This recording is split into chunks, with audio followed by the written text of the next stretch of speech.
दोस्तों, मैं हिम्मत सेठ एक बार फिर आपके सामने उपस्थित हूँ एक नए विषय को लेकर। दोस्तों, आज हम बात करेंगे। हम जो वरिष्ठ नागरिक हैं उनको अपने जीवन में किन किन चीज़ों की प्रिकॉशंस लेनी चाहिए, ध्यान रखना चाहिए, जिससे अपनी उम्र जो है और लंबी हो सके।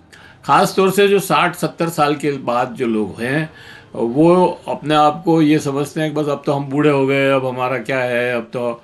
और अपने इस नेगेटिव अप्रोच से ही अपने आप को जो है बूढ़ा बना लेते हैं, मतलब कमज़ोर बना लेते हैं, और इंतजार करते रहते हैं कि कब हमारी मृत्यु हो। तो उसको बदलने की ज़रूरत है, उस विचार को बदलने की ज़रूरत है। अभी मैंने एक वीडियो देखा, उसमें एक डॉक्टर बता रहे थे कि जो आदमी 80-85 साल के भी हैं, अगर वो चाहें तो अपनी उम्र को और बढ़ा सकते हैं। और वो कैसे बढ़ा सकते हैं, उसके उन्होंने 4 तरीके बताए। उन्होंने कहा 4 चीज़ें की सफाई बहुत ज़रूरी है अपने जीवन में। एक उन्होंने कहा फेफड़े, दूसरे उन्होंने कहा आंतें मतलब पेट, और तीसरा उन्होंने कहा त्वचा, और चौथा उन्होंने कहा मुंह। ये 4 चीज़ों को अगर आप साफ रखें तो लगातार आपकी उम्र बढ़ सकती है, कोई आपको चिंता करने की ज़रूरत नहीं है। ये उनका कहना था। मैंने आज डॉक्टर साहब को बुलाया है, डॉक्टर केएस मोगरा साहब को, जिनका 50 साल का प्रैक्टिस का अनुभव है। आप गुजरात के पालनपुर शहर में प्रैक्टिस करते थे और बहुत अच्छी प्रैक्टिस थी आपकी। अभी उनके वहाँ से छोड़ करके उदयपुर आ गए हैं, वापस उदयपुर के ही रहने वाले हैं। तो लेकिन इन सब चीज़ों पर वो बात करते रहते हैं। वो खुद भी 80 साल के लगभग होने आए हैं, और कैसे वो अपने जीवन को, हालांकि उनको डायबिटीज़ वगैरह भी है, लेकिन फिर भी वो अपने जीवन को बिल्कुल फिट रखे हुए हैं। तो उनसे ही जानेंगे कि डॉक्टर साहब ये जो 4 बातें हमको डॉक्टर ने बताई है, उसको हम कैसे, क्या वो सच है, और कैसे हम आम आदमी जो वरिष्ठ नागरिक है वो इसको अपने जीवन में लागू कर सकता है। या पहले से ही, मतलब ज़रूरी नहीं है कि वरिष्ठ नागरिक ही हो, 40-50 की उम्र में भी अगर वो इस पर ध्यान दे तो उसकी उम्र बढ़ सकती है। तो डॉक्टर साहब, आपका बहुत बहुत स्वागत है इस हमारे यूट्यूब चैनल पे, इस मंच के ऊपर। और आपका आभार भी कि आप हम जब भी बुलाते हैं आ जाते हैं। और आप सभी दर्शकों श्रोताओं से अपील कि अगर आपने अभी तक भी हमारे यूट्यूब चैनल महावीर समता संदेश को सब्सक्राइब न किया है तो सब्सक्राइब कर लें, बेल आइकन दबाना न भूलें। और अगर वीडियो अच्छा लगे और अच्छे लग रहे हैं तो लाइक करें, फॉरवर्ड करें, और लोगों को भेजें, परिवार को, परिजनों को भेजें। और कमेंट बॉक्स में जाएं, कमेंट लिखें, सुझाव दें। आपके कमेंट और सुझाव हमें और बेहतर करने की ओर अग्रसर करेंगे। तो डॉक्टर साहब, आप प्रश्न तो आपने सुन ही लिया कि मैं कैसे। पहले सभी दर्शकों को मेरा सविनय आपको नमस्कार। और जो हिम्मत जी सेठ बार बार ऐसे विषय लेते हैं कि जिसमें स्वास्थ्य की सेवाएं और मेडिकल मेडिसिन्स, फार्मेसी और जो समाज की कुरीतियाँ बहुत सी चल रही है, इसके साथ साथ उन सब पे रोशनी डालते हैं, अच्छे सुझाव मिलते हैं, और कहीं न कहीं समाज को ये सब लाभदायक है। इसी कड़ी में मैं फिर से आपको नमस्कार करता हूँ। और इस विषय पे जो कुछ हमारा सामान्य ज्ञान है उसको आपको प्रस्तुत करने की कोशिश करेंगे। धन्यवाद। जो जो प्रश्न है डॉक्टर साहब की, 40-50-60 साल के जो लोग हैं वो अपने स्वास्थ्य को कैसे मेंटेन करें। मतलब वो 4 बातें जो बताई कि भाई ये इन चारों को साफ रखने से स्वास्थ्य बढ़ सकता है। तो आप हमें थोड़ा सा इस बात को दें, ज्ञान दें, मतलब आप समझाएं कि इन ये क्या सही चीज़ें हैं और कैसे इनको मेंटेन किया जा सकता है? आपने जो चार चीज़ें बताई कि मुंह की सफाई, आंतों की सफाई, आपका जो फेफड़े। फेफड़े, श्वास लेने का जो दो अपने को माध्यम दिए हैं ईश्वर ने, उनकी बराबर सफाई, और जो सामान्य दूसरी चीज़ों का ध्यान रखना चाहिए अपने को।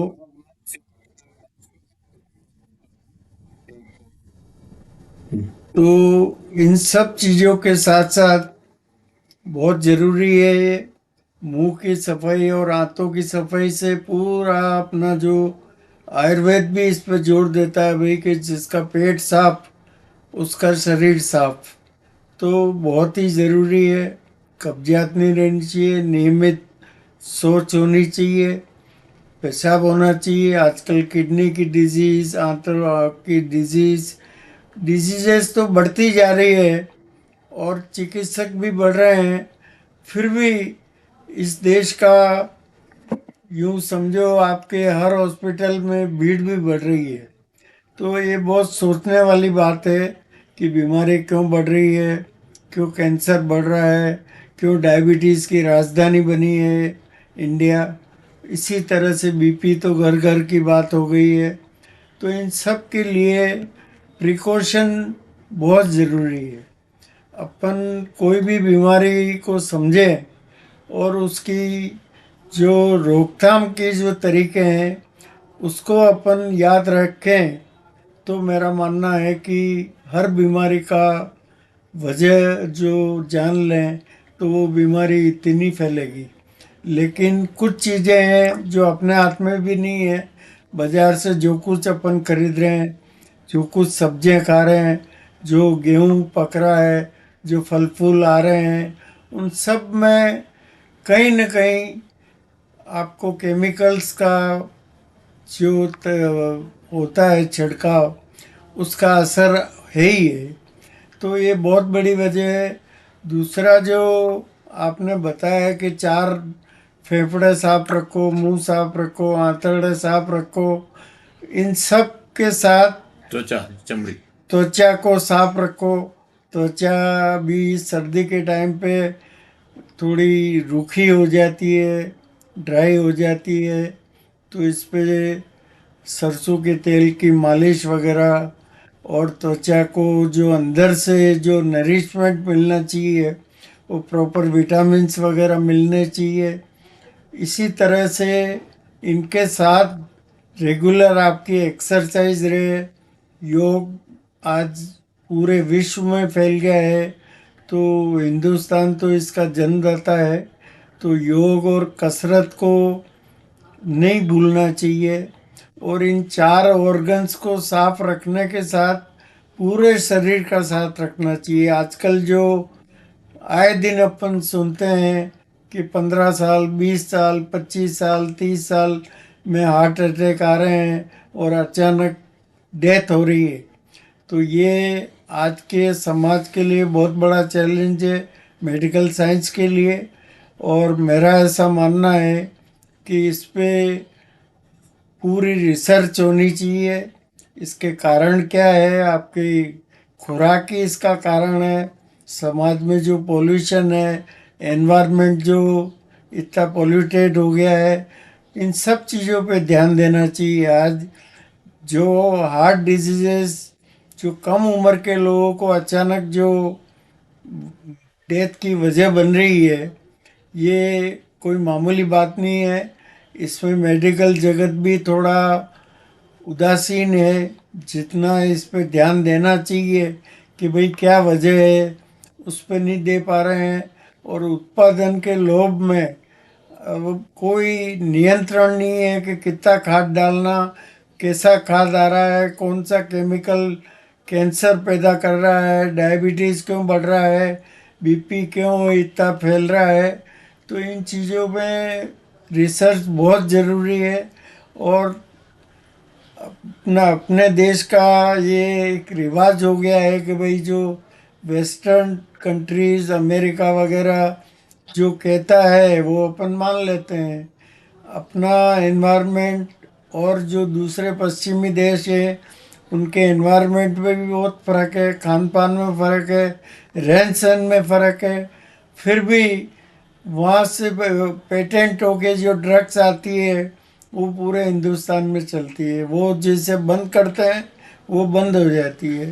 तो इन शुरू A to Z अपने समाज को इन सब चीज़ों की ज़रूरी हो, जो बहुत ही सोचने की बात है। आत्मनिर्भर भारत की बात करते हैं तो आत्मनिर्भर खाली गेहूं और दाल या सब्जियों में ही नहीं हो, दाल में भी कहाँ है। तो हर चीज में आत्मनिर्भर, अपनी खुद की पेटेंट एडेबल हो। ऑयल तो बहुत ज्यादा खरीदना पड़ और रहा है बाहर। जो भी ड्रग्स अपन यूज़ कर रहे हैं उनके बहुत बार ऐसी होती है कि दूसरी कंट्री की बैन ड्रग यहाँ चल जाती है, न्यूमेसालाइड ऐसी टैबलेट्स। तो हमारे लिए बहुत से चैलेंजेस है। और अब इतना 78 साल पुरानी डेमोक्रेसी हो गई है, तो अब इन चीज़ों पे बहुत सोचने का हाई टाइम आ गया है। अब तो टाइम बहुत ज़्यादा हो गया है कि इस बारे में सोचें। हमारा हेल्थ सिस्टम बहुत अच्छा है, डॉक्टर्स भी पर्याप्त हैं, और मेडिकल कॉलेज हर डिस्ट्रिक्ट में खोलने का जो अभी सरकारी प्लान है उस हिसाब से इतनी कमी नहीं रहेगी। वो तो डॉक्टर साहब लूट की दुकानें खुल रही है डिस्ट्रिक्ट में। तो डॉक्टर मेडिकल कॉलेज मतलब प्राइवेट मेडिकल कॉलेज खुल रहे हैं, वो तो पूरी लूट की दुकान है आज की डेट में। वो तो वास्तव में एक बाद में कोई बहुत ही कंट्रोल अलग हो तो बात विषय है। अलग हम है।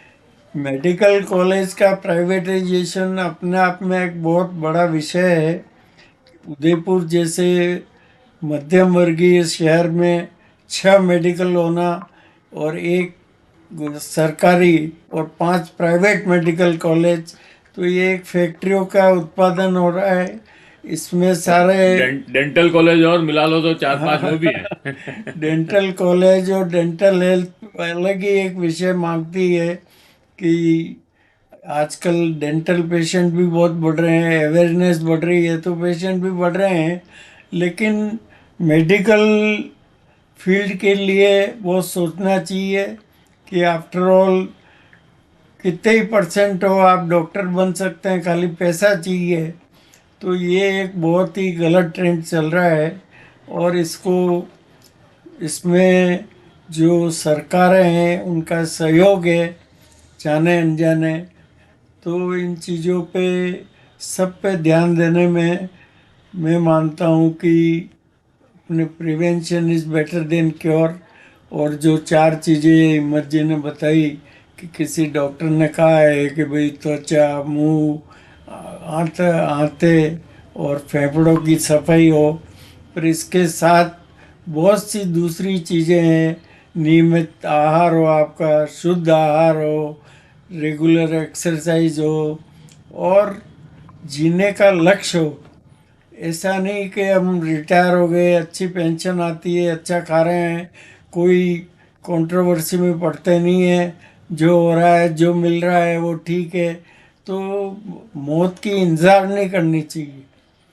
मौत तो आएगी, सबकी आएगी, कब जल्दी या देर से, लेकिन one should not wait for the death. आज जो समाज का जो ऊपरी भाग है, जो ठीक कमा रहे हैं, अपर मिडिल क्लास है, वो जैसे बस आराम से खा पी रहा और मौत की इंतज़ार कर रहा है। उनका जो कंट्रीब्यूशन होना चाहिए देश के लिए, डेमोक्रेसी के लिए, हेल्थ के लिए, या समाज की दूसरी कुरीतियों के को रोकथाम के लिए, वो ये सोचते हैं कि जो होता रहेगा सबका होगा, अपना ही होगा। और इसमें इतना उनका एक्टिव पार्टिसिपेशन नहीं होता है। तो ये एक बहुत बड़ा गलत ट्रेंड है।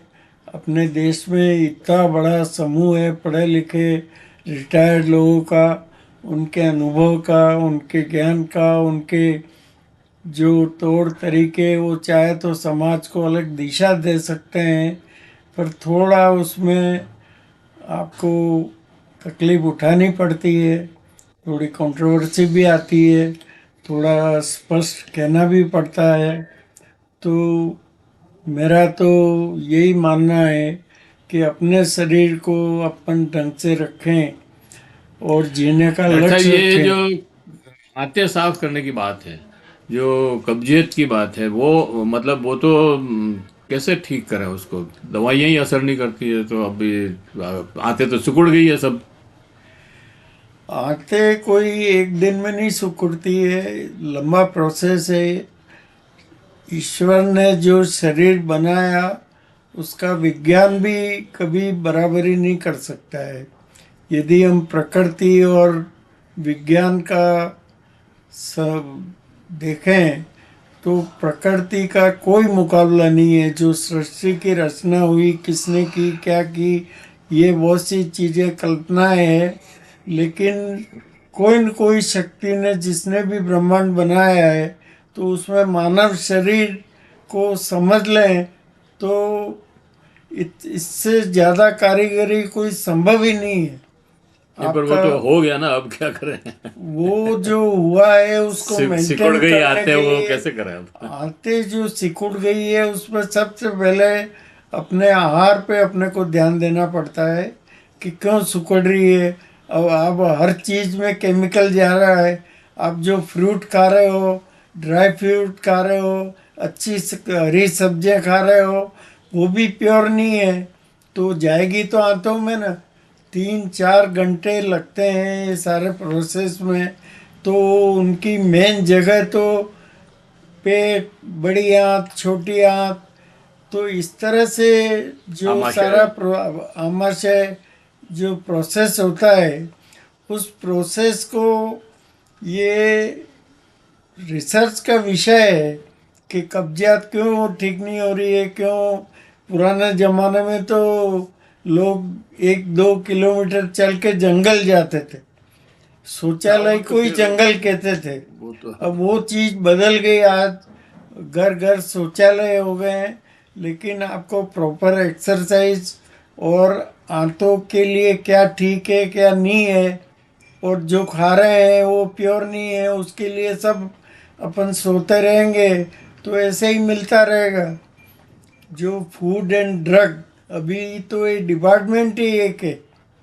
आप लारी वाला या मिठाई वाला है या नमकीन वाला है या होटल वाला, और मेडिकल स्टोर और फार्मेसी और डॉक्टर और हॉस्पिटल, सब एक ही इंस्पेक्टर के अंडर में है। तो हर कोई सोच सकता है कि जहाँ देश में इतना भ्रष्टाचार है तो उसमें भ्रष्टाचार बढ़ेगा या कम होगा।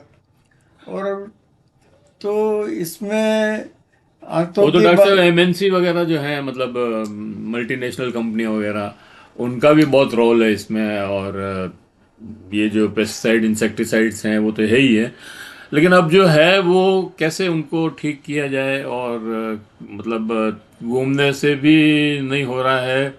और अब जो दवाई आप जो कह रहे हैं भाई, पहले यही कहते थे फाइबर ले या हरी सब्जियां ले या फल फ्रूट खाओ, अब उसमें ही सब घोटाला है, तो क्या करें? इसमें जब तक पब्लिक उदासीन रहेगी, अपने अधिकारों के लिए थोड़ा भी 10 मिनट भी टाइम नहीं देगी, 24 घंटे में 10 मिनट, महीने में 1 लेटर भी कोई राष्ट्रपति को या प्रधानमंत्री को या स्वास्थ्य मंत्री को या दूसरे कंसर्न डिपार्टमेंट्स को लिखे तो उसका प्रेशर बनता है। डेमोक्रेसी में कोई ये समझेगा अपने आप सब हो जाएगा और चलता है, अपन क्यों इस झंझट में पड़े हैं, तो फिर सहन करना ही होगा। जितना टीबी नहीं है उतना कैंसर बढ़ रहा है। और बिल्कुल, कैंसर जो बढ़ रहा है। 1 या 2 बच्चे ही होते हैं आजकल, तो उनमें से किसी को कैंसर हो तो उस परिवार की क्या हालत होती है। अरे सर, आजकल तो तो एचआईवी की बात नहीं हो रही है, बाकी एचआईवी का बहुत भयंकर विज्ञापन और वो सब था। हाँ, तो जो डिजीजेस पूरी आपकी डेथ ले रही है, जो कि था ही और नहीं कुछ। पहले कैंसर बच्चों का बहुत कम होता था, अभी बढ़ रहा है। तो हर आदमी यूँ सोता रहेगा, उदासीन रहेगा, आपको जागृत होने की ज़रूरत है। इसको प्रोजेक्ट करो, बोलो, ज़रूरत पड़े तो कलेक्टर ऑफिस में जाके आवेदन भी देना पड़ता है, कॉन्शियस रहना पड़ता है। अपने शहर, अपने परिवार, अपने खुद की हेल्थ के लिए अपन खुद ही जिम्मेदार हैं। चलो तो इसको, हाँ, यदि कंक्लूड करें आप। यदि हम अपने अधिकारों के साथ अपने कर्तव्य और जागरूक रहें तो मैं मानता हूँ कोई बड़ी बात नहीं है और ये सब का उकेल हो सकता है। ये आदमी आजकल तो 90-100 इससे भी उम्र ज़्यादा बढ़ रही है और बहुत बार तो जो मेडिकल फैसिलिटी से दूर हैं, गाँव में आपको ऐसे लोग मिल जाएंगे कि वो 105 बरस का है, हाँ, तो 100 है। बरस का है। तो बहुत बड़ी बात है और उसमें सबसे बड़ा योगदान उनको केमिकल कम मिलता है क्योंकि इतना वो एफोर्ड भी नहीं कर पाते हैं। तो सार यही है कि अपन ज़्यादा जीना चाहें तो जीने का लक्ष्य रखें और साथ में कुछ समाज में कंट्रीब्यूट करें। धन्यवाद। थैंक यू डॉक्टर साहब, आपने बहुत अच्छी एक सलाह दी कि भाई आप जागृत रहें और इन पेस्टिसाइड इंसेक्टिसाइड सबका विरोध करें, और कुछ नहीं हो तो घर बैठे बैठे पोस्ट कार्ड ही लिखें और प्रधानमंत्री को, राष्ट्रपति को, स्वास्थ्य मंत्री को इन सब चीज़ों से अवगत कराएं ताकि उनके ऊपर एक प्रेशर बने। ये बहुत ही अच्छी बात है आपने जो बताई, लोगों को ये करना चाहिए। मैं इस वीडियो को इसी पॉइंट पर समाप्त करता हूं और आशा करता हूं कि आपको ये वीडियो पसंद आया होगा। पसंद आया हो तो लाइक करें, फॉरवर्ड करें और चिट्ठियां लिखें प्रधानमंत्री को, राष्ट्रपति को, जैसा कि डॉक्टर साहब ने बताया। और अगर आपने अभी तक भी हमारे YouTube चैनल महावीर समता संदेश को सब्सक्राइब न किया है तो सब्सक्राइब कर लें, बेल आइकन दबाना न भूलें और कमेंट बॉक्स में जाएं, कमेंट लिखें, सुझाव दें। आपके कमेंट और सुझाव हमें और बेहतर करने की ओर अग्रसर करेंगे। जय हिंद, जय भारत। डॉक्टर साहब, आपका बहुत बहुत आभार कि आपने हमारे दर्शकों को एक नई दिशा, मतलब मेडिकल साइंस में एक नई दिशा आपने दिखाई, क्योंकि डॉक्टर कभी ये नहीं बताता है कि आप किसी चीज़ का विरोध करें या चिट्ठियां लिखें, जानकारी प्राप्त करें। उसके बारे में कोई डॉक्टर नहीं कहता। डॉक्टर खाली प्रिस्क्रिप्शन लिखता है और रुपया लेता है और बस छुट्टी करता है। तो आपने ये अच्छी बात कही, धन्यवाद आपका इसके लिए भी। और फिर मिलते हैं और किसी इशू पे।